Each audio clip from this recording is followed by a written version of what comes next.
पुणे महापालिका निवडणुकीसाठी अर्जाचा पाऊस पडलेला आहे। एकूण 3000 उमेदवारांनी अर्ज दाखल केलेत। काल दिवसभरात 2298 अर्ज दाखल झालेले आहेत।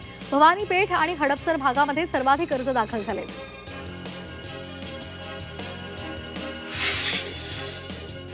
पुण्यातील नसरापुरात राष्ट्रीय मिल मजदूर संघ आणि मुंबई गिरणी कामगारांचा मेळावा पार पडला। गिरणी कामगारांना त्यांच्या हक्काचं घर मुंबईमध्येच मिळावं यासाठी गिरणी कामगारांनी या मेळाव्यामध्ये आग्रही भूमिका घेतली। गिरणी कामगारांना वांगणी शेलू या ठिकाणी घरं देण्यासाठी जबरदस्ती केली जात असल्याचा आरोप सुद्धा केला गेला। पुण्यामधील औंधमध्ये लष्करी तळावर लष्करी नागरी समन्वय सराव घेण्यात आला।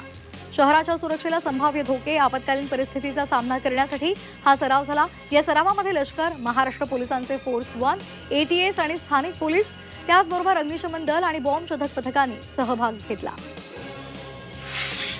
पुण्यामधील भोर चाचवड मार्गावरील चिभेवाडी घाटामध्ये रस्त्याच्या कडेला सुरक्षात्मक जाळ्या बसवण्याचे काम सुरू आहे। जानेवारी 2026 मध्ये होणाऱ्या आंतरराष्ट्रीय Pune grand challenge tour cycle स्पर्धेच्या पार्श्वभूमीवर या जाळ्या बसवण्याचे काम सध्या सुरू आहे। स्पर्धकांच्या सुरक्षिततेसाठी संपूर्ण घाट मार्गावर उपाययोजना केल्या जात आहेत। पुणे विमानतळावरील पार्किंग वेची संख्या ही 10 वरून 15 होणार आहे। भारतीय हवाई दलानं पुणे विमानतळ प्रशासनाला 13 एकर जागा देण्याची तयारी दर्शवली आहे। येत्या महिन्याभरात ही जागा मिळण्याची शक्यता आहे। त्यामुळे विमान पार्किंगची अडचण सुटून विमान वाहतूक अधिक सुरळीत होणार आहे।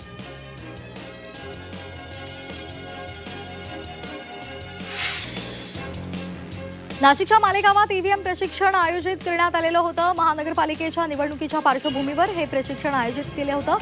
यावेळी 3500 कर्मचाऱ्यांपैकी 3150 निवडणूक कर्मचारी प्रशिक्षणासाठी उपस्थित होते। त्यामुळे गैरहजर 350 कर्मचाऱ्यांवर कारवाई होणार आहे। नाशिक महापालिकेच्या 122 जागांसाठी 2357 उच्चांकी उमेदवार अर्ज प्राप्त झालेले आहेत। त्यापैकी भाजपनं सर्वाधिक 118 उमेदवार दिले, तरी सुद्धा प्रभाग 14 मध्ये या पक्षाला एकही उमेदवार देता आलेला नाही। नाशिक रोडच्या सौभाग्यनगरमध्ये घरामध्ये घुसून तरुणीचा विनयभंग करत तिला जीवे मारण्याची धमकी दिली गेली। रात्री घरामध्ये एकटी असलेल्या तरुणीच्या घरात बळजबरीनं शिरून आरोपीनं तिचा विनयभंग केला। या प्रकरणामध्ये नाशिक रोड पोलीस ठाण्यामध्ये गुन्हा दाखल झालाय। 2015च्या निवडणुकीमध्ये महापालिकेमध्ये मोठी मुसंडी मारणाऱ्या एमआयएम पक्षामध्ये यंदा उमेदवारी वाटपावरून मोठं राजकीय नाट्य पाहायला मिळालं। एमआयएम पक्षानं 21 माजी नगरसेवकांचं तिकीट यंदा कापलेलं आहे। त्यामुळे सर्वच माजी नगरसेवकांमध्ये तीव्र नाराजी आहे। स्थानिक आणि वरिष्ठ नेत्यांच्या विरोधात सर्वांनी दंड थोपटत नेत्यांचे फोटो फाडून पायदळी तुडवले। नाराजांनी एकत्र येत एमआयएमच्या विरोधात बंडाचा झेंडा रोवलेला आहे। त्यामुळे ही निवडणूक अंतर्गत कलहामुळे एमआयएमसाठी जिकिरीची ठरणार आहे। छत्रपती संभाजीनगरमध्ये नव्या वर्षाच्या स्वागतासाठी पोलीस बंदोबस्त तैनात करण्यात आला आहे। शहरातील 70 प्रमुख चौकांमध्ये चेकपोस्ट उभारण्यात आलेले आहेत। प्रत्येक ठिकाणी 1 पोलीस अधिकारी आणि 5 सशस्त्र अंमलदार तैनात आहे। हा बंदोबस्त दुपारी 4 वाजल्यापासून गुरुवारी पहाटेपर्यंत कायम असेल।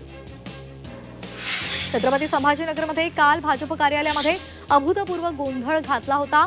भाजपनं निष्ठावंतांना तिकीट दिलं नाही, पैसे घेऊन तिकीट वाटप केलं असा आरोप भाजपच्या नाराज कार्यकर्त्यांनी केलेला आहे। आता या नाराज कार्यकर्त्यांनी उपोषणाचं हत्यार सुद्धा उपसलेलं आहे।